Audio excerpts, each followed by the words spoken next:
mana siz matbuot anjumani davomida ham aytdingiz, O'zbekistonga kelayotgan turistlarning soni yildan yilga oshib boryapti. Lekin Jahon banki va qator mustaqil ekspertlar bu raqamlarning katta qismi qo'shni davlatlardan qarindosh urug'chilik yoki savdo maqsadida o'tayotgan migrantlar hisobiga shakllanayotganini aytadi.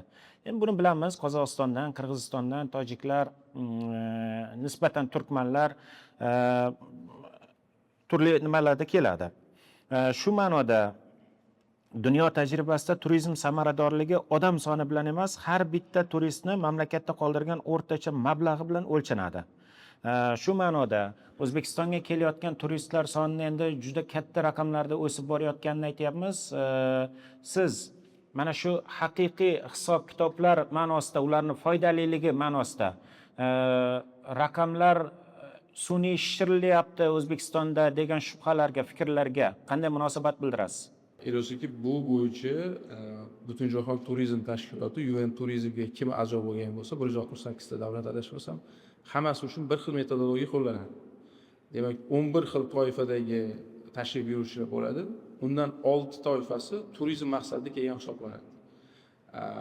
Biz agar qo'shni davlatlardan kelganlar deb nazarda tutadigan bo'lsak, 11.7 millionning ichida undan bir qancha ko'p bo'lgan, go'yoki toifaga tushmagan, siz aytayotgan migrantlar bor.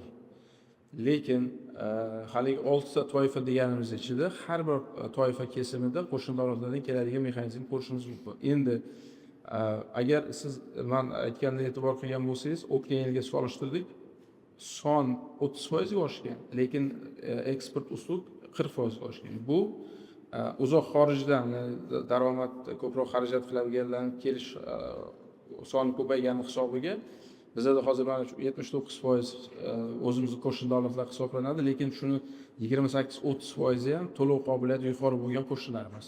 Xuddi shu statistika Turkiyada, xuddi shu statistika Gruziyada va boshqa davlatlarda ham shunaqa yuritiladi. To есть Gruziyaning plyusi o'zi qo'shni davlatlardan keladiganlarning toifasini bular qo'shni davlat sifatida qaramaydi.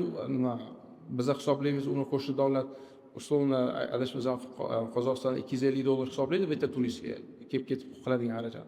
Ular qo'shni davlatlarni ham yuqoriroq darajada hisoblashadi va shuni hisobiga ularga keladigan turistlarni adashmasam 51% da qo'shnilari bo'lgani bilan 21% ko'rsatadi qo'shni davlatdan kelganlar. Va qolganida 30% boyagi uzoq davlatdan keladigan yoki yuqori to'lov qobiliyatiga ega bo'lgan statistikaga qo'shadi. Shu maqsadda bizni yuqorida aytganimiz o'zimizda yuritiladigan statistikani 2 yilda bir marta emas, 1 yilda 2 marta qilish rejalashtirdik. Aniqroq, tiniqroq ma'lumot olish maqsadida.